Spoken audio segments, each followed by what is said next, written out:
Hi, everyone. Heather Williams from CAN here with another Fireside Chat. As usual, joined by Michael Funk from the Department of Education Expanded Learning Division. And we are here today to talk about all sorts of fun updates, and especially the budget that was finally signed last night after months of negotiation. Many things to celebrate in the budget. And so Michael will kick us off in just a minute. And then we want to give you some updates about some other legislation and things moving that are impacting our program. So Michael, what's the big news for the budget? Big news for the budget. We've been throwing around a lot of numbers, and there's been a lot of information that's been out there, different articles, and there's been many different bills. We'll get into the weeds in a minute, but Heather, I just want to note,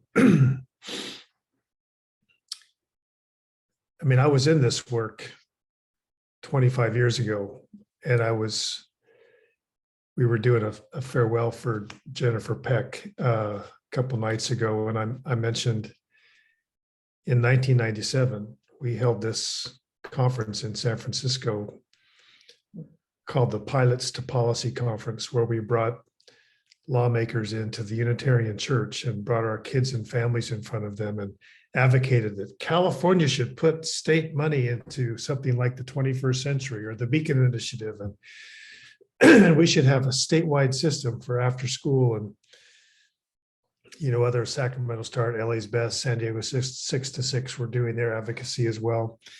And on this week, 25 years ago, we celebrated that the state of California put $50 million towards publicly funded school-based after-school programs.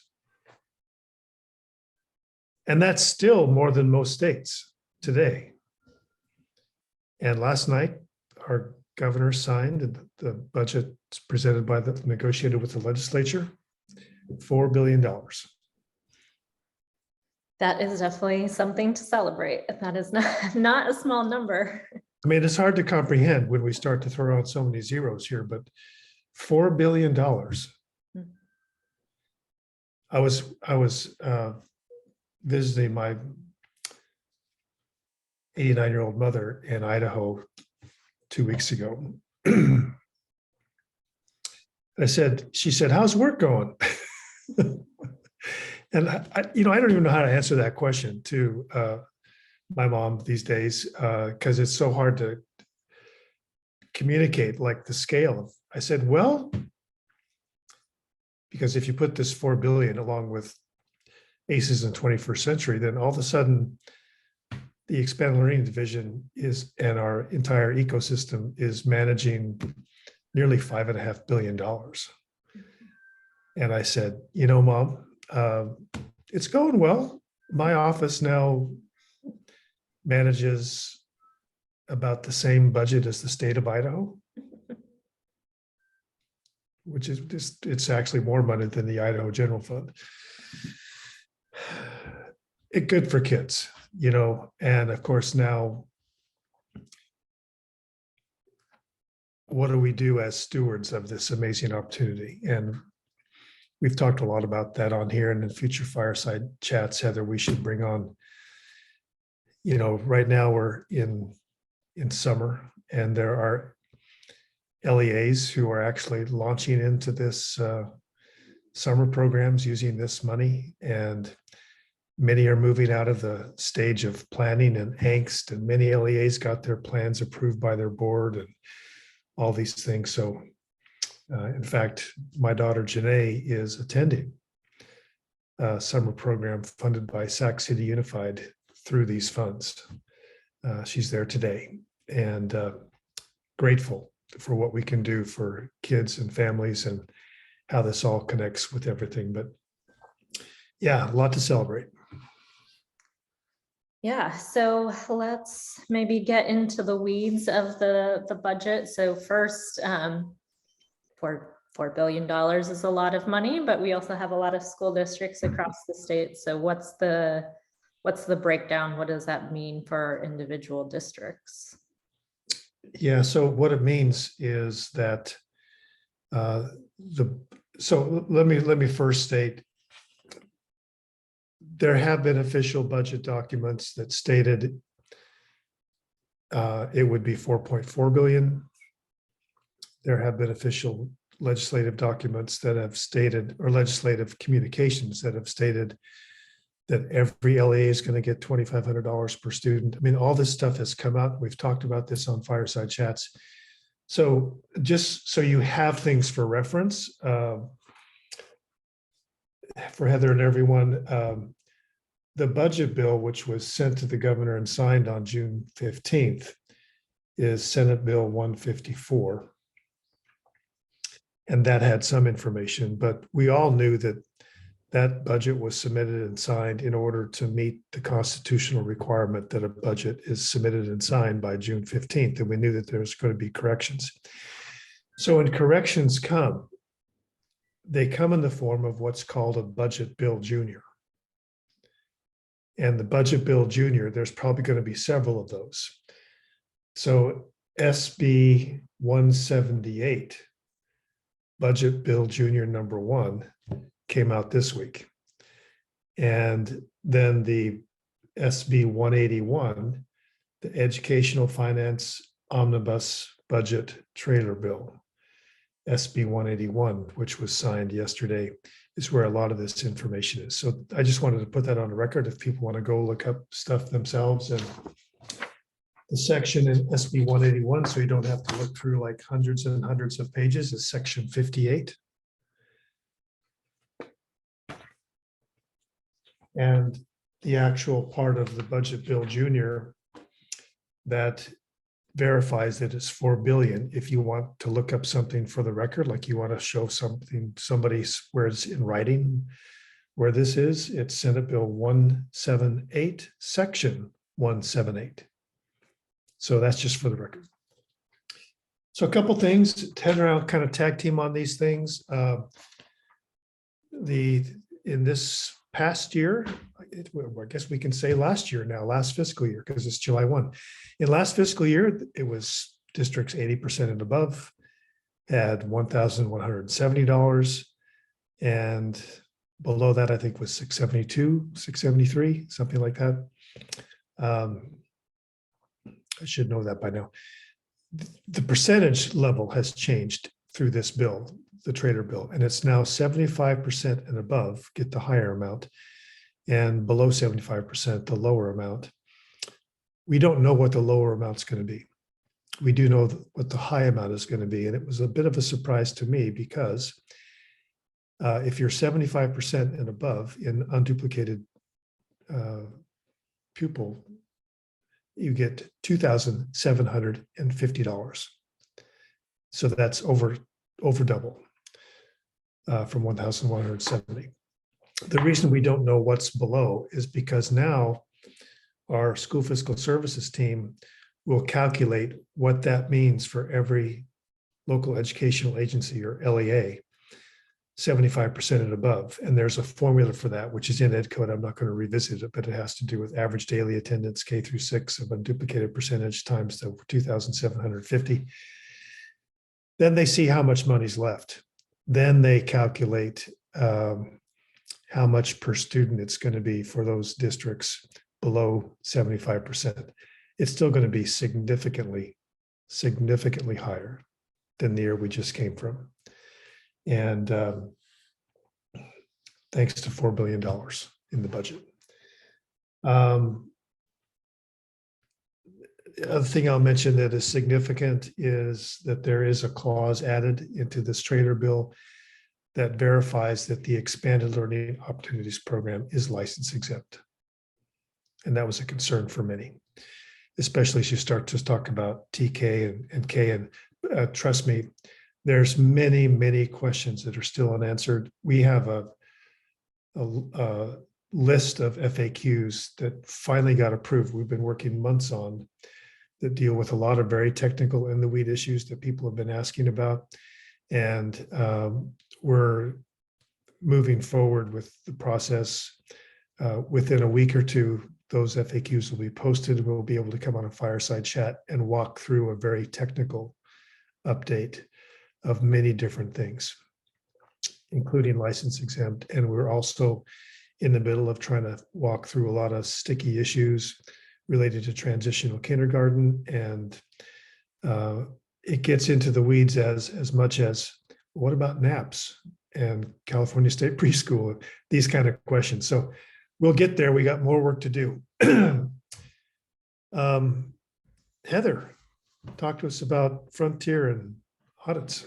Yeah, so two other big changes, and I think we've referenced both of these a few times on previous fireside chats, but we know in terms of audits, this is a big deal. So this last year that just wrapped up, there was no audits, and we had this discussion about it would probably be extended to this current fiscal year of 22-23. And so with everything being signed yesterday, that is official. There is no audit this current fiscal year either. So you would be preparing to be audited in the fiscal year 23-24. So this is, while many people are well into running their programs, this is considered kind of the second year of ramping up. And so you still have a little bit of capacity to ramp up, right? So if you haven't been able to figure out how to offer and provide access to all of the students that you're required to, you still have another year to kind of build up to that level. The other thing is the Frontier piece. And so we do know, right, there's unique challenges that our Frontier districts face. And so one of the things that was done with through this legislation was to bring ELOP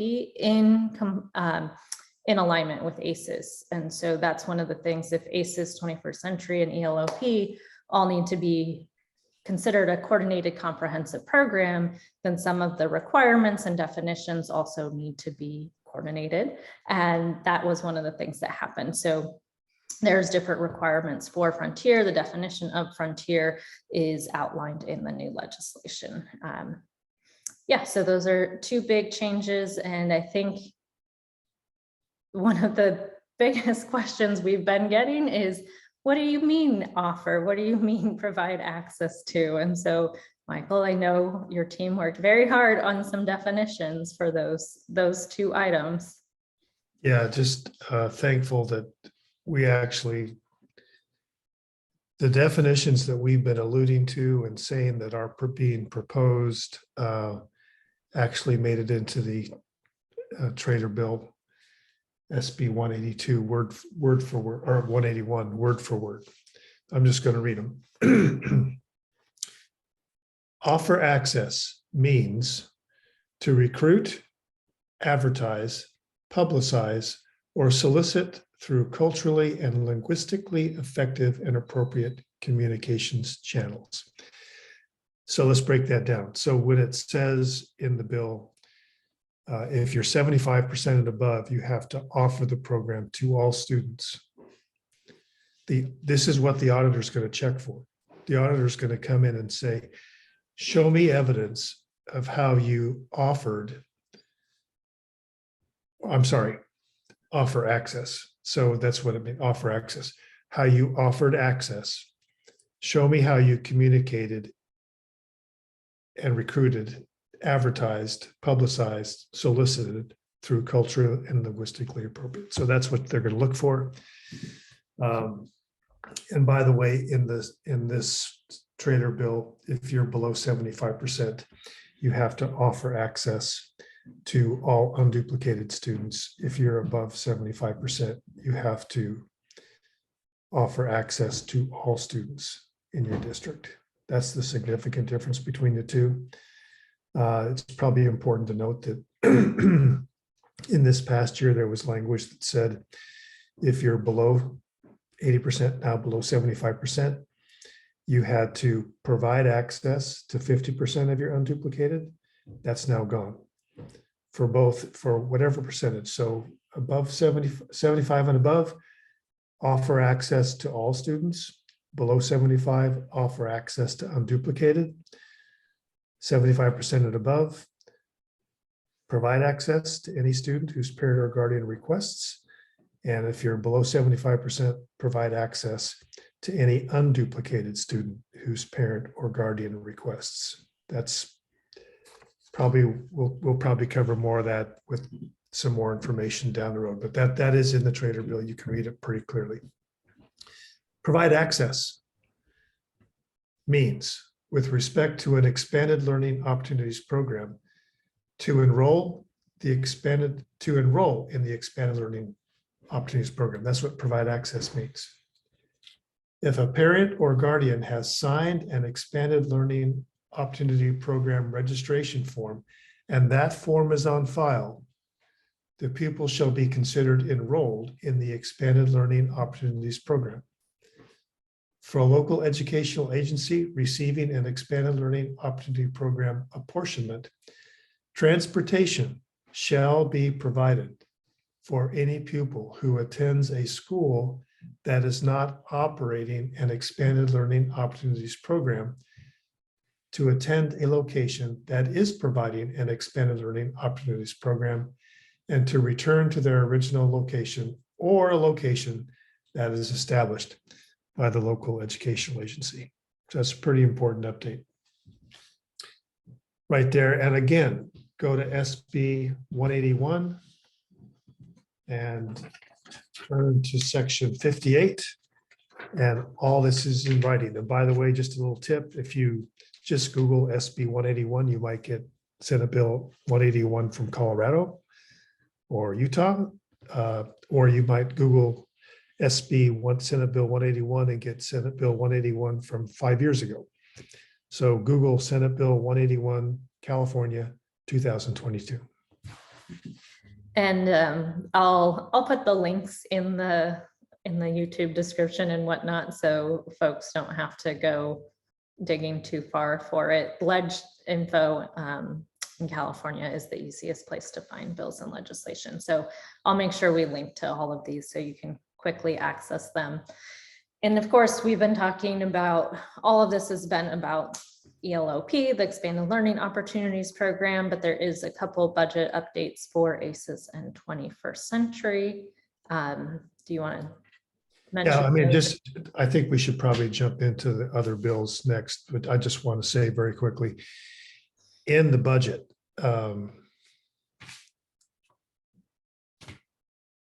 I think it was SB 154. There are line items in the budget to sustain the rate increase of $10.18 for ACES in 21st Century. So there was some concern last year.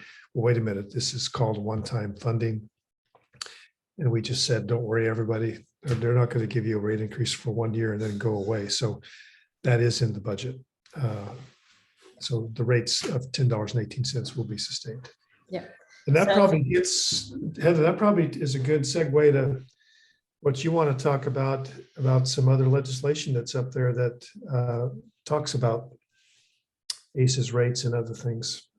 Yep, and I will keep this brief because I know we've already been chatting for a little bit. And again, we'll make sure there's links provided to everything, but there's been two major pieces of legislation in this cycle that have been going through that impact our expanded learning programs in California. And so the first one I'll go through is a little bit faster. That's AB 2501 by Carrillo, Assemblymember Carrillo, and that's the Universal After School Work Group. And so this was a holdover from some other legislation that she had introduced last year.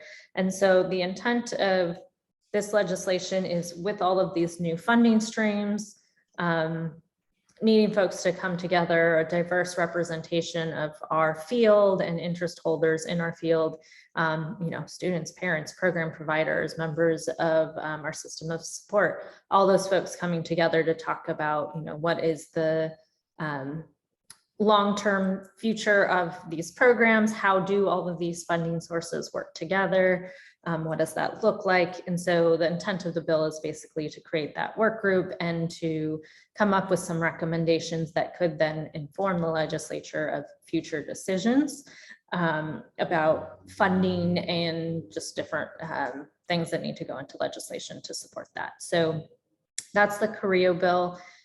It was heard yesterday. It went through the assembly side, and so it was heard yesterday in the Senate Education Committee. It passed out, fully supported, no votes. And so now it's moving to appropriations. One thing to note is there is a price tag associated with that bill, and that money was not included in the budget. So right now folks are working to figure out, does that delay implementation until we can get the amount in the budget maybe next year? So there's some details to be figured out about that, but it continues to move throughout the process. Yeah, Heather, just real quick. I mean, there is a clause that specifically states the bill will not be enacted unless there is an apportionment. So even though it's moving through the system, it's not likely to be enacted officially this year. Yeah. Which doesn't mean there's not a need for a work group and people to do some planning and thinking. So there's a lot to be thinking about there. Yeah. Yeah, so we'll hopefully have more information. Since it didn't make it into this budget, we are hoping we can potentially get that into next year's budget, or figure out some alternatives to get some of that planning started maybe this year. And then the second bill, AB 2507, this is Assembly Member McCarty's bill. This bill actually does a whole host of things. One of the big things it does is propose a COLA for ACEs in 21st century, which would go into effect not this coming January, but I believe the following January. Again, it's not in, that would require an appropriation of the budget that there is not in this year's budget. So if that COLA goes through the legislation process, then we would basically be advocating for the appropriation in the coming year budget. And I'm assuming you don't mean a Diet Coke. What's a COLA? Cost of living adjustment. Yes, thank you. We do like our shorthand in both education and policy. So cost of living adjustment. Well, 1018 was a good rate increase. We know it's still, especially for our middle school and high school programs that don't have access to much of the ELOP funds, if any at all. Right, the 1018 is not quite sufficient to keep up with inflation, to keep up with increased wages, all of the things going on. So the COLA would help us to, especially for our middle school and high school programs, ensure ACEs in 21st century can still really remain a stable funding source. And then the legislation proposes a couple other things as well. One of the things is to protect the funding levels for ACES middle school programs. So however many middle school programs are currently being funded by ACES, ensuring that at a minimum, that amount continues to be funded in the future through the funding cycles. It does propose renaming the program. This piece has been a bit contentious and there's been a lot of discussions on all sides. Initially, there was a proposal to rename it the Universal After-School Program, but there's a lot of reasons why expanded learning is a very important term in our field and wanting to make sure that expanded learning is included. So as of right now, it's proposing to rename ELOP the California Universal After-School and Expanded Learning Program. And so if that goes through, Michael, we're gonna have to come up with a new acronym. So we'll be working on that. And then the last major piece of the legislation is focused on 21st century and looking at reprioritizing funds. So as it's currently amended, moving the high school, right now, high schools are prioritized for 50% of the 21st century funding. This is proposing that 60% would have or 60% of 21st century funds would be for high school, 20% for middle school, 15% for elementary, and then there's a 5% set aside for equitable access. There's lots of conversations about that piece in particular. People are have a wide variety of opinions, and so that's being negotiated right now.